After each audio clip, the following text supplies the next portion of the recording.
it going, everybody? It's C-RadTV back here with another video. So, of course, it's time for our next NFL draft preview for the Lions. So this one will focus on the linebacking core.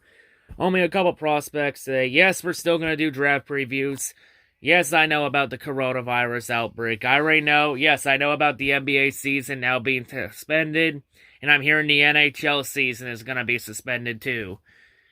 And, there's been the reports about if the draft will be canceled or not. I'm saying it will not be canceled. I think they're still going to have the draft. It's either going to be A, they will either close it from the public, so it'll be behind closed doors, or B, it'll be like a network special on like NFL Network or ESPN where they'll phone the picks in and then they'll announce it on air.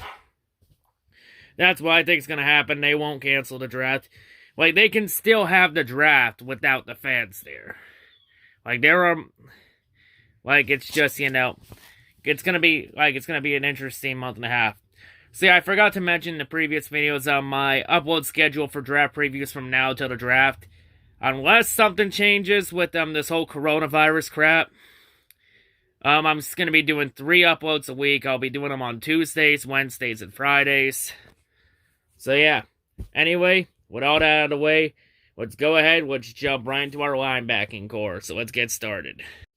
So the first player we're going to go over, hailing out of Oklahoma, standing 6'2", weighing 234 pounds, we have Kenneth Murray. So Kenneth Murray, he's your prototype tackling linebacker, so he's really good at tackling the ball carrier. So for his strengths, he fits the prototypical mold for a linebacker. Excellent size, length, speed, burst pops on tape, especially blitzes or close in pursuit. Arrives the ball carrier violently, has wide tackle radius thanks to his long arms, has good tools to be a weapon in coverage, has enough speed, fluid hips, and length to be rangy in zones, has quickness to track tight ends and running backs in man coverage. He moves more downhill versus the run, reads things well and is willing to play physical, delivers blows with his long arms and pursuing with great energy. So he was a 3-year starter in college, very productive. In his 3 years at Oklahoma, he had 335 tackles, 37 tackles for loss, 9 sacks, 6 passes defensed. In 2019, he had 102 total tackles, 17 for loss, 4 sacks, and 4 passes defended, including 10 tackles, including 3 for a loss and a sack in the Big 12 title game against Baylor, despite having a mid-game injury. So yeah, his weaknesses, though, he's still learning to harness his physical tools. He is a bit raw, though, so he may need time to develop. His instincts are a little inconsistent. A lot of young players come in the league have consistency issues, or a lot of them are inconsistent. It can be worked on in the pros. He's more notably hesitant to pull the trigger, occasionally completely fooled by play design. So he might sometimes bite the play action too, so that to look out for. Despite his willing physicality in the run game, he lags trigger downhill. He can be quicker shutting blocks. He has much to learn in coverage though. He rarely plays man-to-man. His awareness in zone is spotty. So yeah, there's questions, because usually Matt Patricia's defensive scheme is more of a man-to-man coverage, so yeah, he almost has no coverage there. He was often fooled by eye candy in front of him while routes came open behind him. Most of his tools are usually present, but unharnessed. So yeah, there's some scheme issues. He may not fit the scheme, so yeah, there's some question marks there. For his NFL comparison, he's been compared to Darren Lee of the Kansas City Chiefs. So yeah, there's a couple things with him though. He's a lot bit better at stuffing the run and rushing the passer, but not really in terms of coverage. It's a question mark. Maybe he falls in the later rounds, maybe, but in the first round, I'd say pass. So the next linebacker we're gonna go over, hailing out of LSU, standing 6'1", weighing 227 pounds, we have Patrick Queen. So Patrick Queen, here's your prototype run defense linebacker, so he's very good at stuffing the run too. So for his strengths, he's prototype for the linebacker position. He's light on his feet, moves fluently in every direction. He shows first step quickness, sharp suddenness when changes directions. His mobility translates to great range of coverage, instincts to match. Quality awareness, a feel for route combinations zone, not often tested in man-to-man. He reads the run well, triggers quickly to shoot gaps or slips blocks and get to the ball carrier. So since he's not often tested in man-to-man, there's a good chance he's very good in the man-to-man coverage. So, and usually if you're very good at man-to-man coverage, other teams may game plan for that and not even target you at all. And try and move the ball away from you so you can't make a play. He's a high-effort player, shows good range and pop as a tackler, can also threaten as a blitzer. In his college career, he was a late bloomer. He quickly developed into a great prospect. In 2018, he started 4 of 13 games. He notched 40 tackles in those games, 5 for a loss, and had a sack. He took over as a starter this season following the departure of Devin White. This year, he had 85 tackles, 12 tackles for loss, had 3 sacks, an interception, and 3 passes defensed. He also had 8 tackles, 2.5 for loss, and a half sack in the national championship game for LSU and over Clemson, and also won defensive MVP honors. Some good accolades there. For his weaknesses, though, he's a significant projection because he's only a 1-year starter, so we don't really know what the ceiling really has for him. Many expected him to come back to LSU for another year, despite an impressive, albeit small sample size. But he's not built to bang in the run game, though. Even though he's very good at it, he's not built for it, though. Meaning teams must be comfortable with him slipping blocks more than taking them on. He has inconsistent shedding blockers when they can get up to him quickly. Might need a quality defensive line to be effective. So he may only be good if you have a great defensive line ahead of him. He might... he's very quick and fluid. His top speed isn't elite, but he must also prove that his movement skills can translate to man-to-man coverage. So there are some questions there if he fits the scheme or not. For his NFL comparison, he's also been compared to Jerome Baker of the Miami Dolphins. So, there's a lot of questions here. He may take more time to develop. So, they could be someone interesting to keep an eye on if we want to have someone for the long-term project. But, yeah. And, of course, for the final linebacker we're going to go over in this video, I, of course, saved the best for last. Of course, this linebacker, it's the main reason you clicked on this video, and it's also the thumbnail for this video. For a lot of Lions fans, this is the guy almost everybody, or majority of the fan base wants the Lions to take at 3 or 5 or wherever the hell they trade back if he falls to them. So, of course, this linebacker, hailing out of Clemson, standing 6'4", weighing 230 pounds, we have the one, the only, Isaiah Simmons. So, Isaiah Simmons, what has not been said about him? He's your prototype pass defense linebacker, so he's very good in the pass game. He's very good defending the pass. So, of course, for his strengths, as mentioned, there's so many reasons to love Simmons. He fits the prototype of a multi-positional defensive weapon.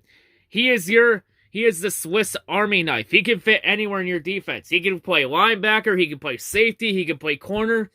He's a hybrid. He can play anywhere. He is blue chip as you get. He checks off a lot of boxes. So, of course, he's a former track star, one of the best athletes in the draft. Outstanding speed, explosiveness, and fluidity despite above-average height and length. For someone his size at the first 40-yard time, he ran a 4.39 at the combine. For someone his size, that's not normal. He is a freakish athlete. He is impressive. He's gonna be a game changer. He's gonna be a transcending talent. He's built like a big linebacker, but moves like an undersized safety. Has a unique combination of skills. They let Clemson deploy him all over the field. Not only as a linebacker, as an edge rusher, a safety, a nickelback, even outside corner. He dazzles in all areas, shows tremendous man-to-man coverage, ability against a variety of players. Also hounding quarterbacks as a blitzer and outside rusher. His instincts, effort, and positive attitude allow him to thrive anywhere, given his defensive coordinator my rate option. So, Put him in a Matt Patricia defense. Matt Patricia can find ways to experiment and use him in any ways. So for his college career, he had the red shirt in 2016, his first year, but he competed in track and field, in long jump. He debuted for football and safety in 2017. He had 49 tackles, 3 for a loss, 5 pass breakups in those 14 games. Then in 2018, he moved to outside linebacker, and then he really took off. Had 89 tackles, 9 tackles for a loss, had an interception and 3 forced fumbles. He did consider entering the last year's draft, but he decided to return and cement himself as a first-round pick. And he really did, because this year for his college year, he had 102 tackles, 16 tackles for a loss, 8 sacks, 3 interceptions, and he won the Butkus Award as the nation's top linebacker. In terms of Simmons' weaknesses, though, he isn't a classic thumper. He might not fit teams that want a stack and shed type, though. He's still relatively new to playing linebacker, so there could be some growing pains. His zone coverage awareness could use some polishing. The good news is, in Matt Patricia's defensive scheme, it's mostly man-to-man coverage. They rarely do zone. So he can be baited into faking his position at times. His versatility might not appeal to teams that run simpler defenses, because much of his value comes from the ability to be deployed anywhere. So a lot simpler defenses he wouldn't fit, but in hybrids he would fit. So for his NFL comparison, he's been compared to not one but 2 players. He's been compared to Derwin James of the Los Angeles Chargers, and he's been compared to Tremaine Edmonds of the Buffalo Bills. I say Simmons should be the pick at 3. He checks off almost every box. He fills a massive need. He's very good in pass coverage. He can do anything. And he can also rush the quarterback. And we need to rush the quarterback more and get more sacks, considering the NFC North is a quarterback-heavy division. Especially when you gotta play Aaron Rodgers twice a year and Kirk Cousins twice a year. And plus, one of the main issues Helani Tavai and Jared Davis both have on the Lions is in the pass game. Both of them lack pass coverage skills. So yeah, have Simmons in there, that could fix the problems. I say the Lions should go to a 4-3, and for the linebacking core, we have Helani Tavai in the middle, and then have Isaiah Simmons and Jared Davis as the outside linebackers. Put those 2 there as the outside linebackers with Helani Tavai in the middle in a 4-3 defensive scheme. Problem solved. But yeah, he's about as blue chip as it gets. He's gonna be a game changer, without a doubt. He's gonna do big things in the NFL. I'd say this, if Chase Young's gone, take him. Take him. And if you could trade down and get him at 5 or 6, then do it. It really depends on what the Giants do. I think the Giants are going to go offensive line, since the Giants are looking to give Daniel Jones as many weapons as he can to succeed. So yeah, I say Isaiah Simmons should be the pick. He'll make an immediate impact, and he checks off everything. Perfect fit for the scheme. Get Isaiah Simmons. Plain and simple. But yeah, anyway, that's going to wrap it up here for this Detroit Lions NFL draft preview. I know it's a shorter preview. Don't worry, we are going to revisit this area in the coming weeks, because we're going to go over the day 2 linebackers and then the day 3s. We're going to be revisiting this area a lot. So yeah, that's going to wrap it up here for this draft preview.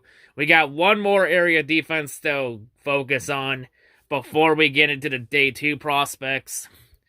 So yeah. And really, like I said, the plan is at least 3 uploads a week, as long as there's no crazy shit that happens because of the coronavirus and all that.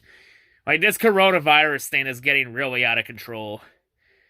Not only is NBA season now getting suspended, there's now the NHL season's looking to now be suspended now. MLB season, it might be delayed or postponed, the start of it, at least. The Summer Olympics are looking to be canceled. Who knows, maybe March Madness. Right now, March Madness looks to be going without fans in the arena. It might get canceled. Who knows what's going to happen. It's going to be an interesting few weeks. We might not have any sports period for the next couple weeks. But like I said for the draft, I don't think it's gonna be postponed. I think either A, they're gonna have it closed off to the public, or B, they're gonna go to a different area and do it there, like a video conference in like a hotel conference room. Because that was the old format until 1994, was that they used to have a draft as a video conference inside a hotel conference room. And they announce the picks there. Either that or they'll have it like as an NFL Network special or an ESPN special where they'll phone the picks in and then they'll announce it on the air there. You know, it's going to be an interesting couple weeks to see what happens with this Corona shit. But yeah, right now the plan is 3 uploads a week. I'll still keep doing them until we know for sure. But right now I've checked already. The right now reports are the NFL draft is still going to go ahead. And do not trust any reports until we get official word. But right now, as it stands, I've also heard the NFL season is not getting canceled or postponed. It's still expected to start at the start of September. So don't panic yet. But yes, my advice to everyone with this coronavirus is simple. Stay safe, be smart, don't be a fucking idiot. Like, I know for the coronavirus, the only people it really affects are young children or the elderly citizens and those that have weak immune systems or health issues. Like, if you check off one of those 4 boxes or multiple boxes, you'll be affected by it. But if you check off none of those boxes there, you will not be affected by this virus at the moment. And if you're wondering about me, I check off none of those boxes, so you don't have to worry about me getting corona for now. I'll be fine. I'll live. But yeah, anyway, that's all I gotta say for this video. Hope everyone has a great day, and yeah, peace out and stay safe, folks.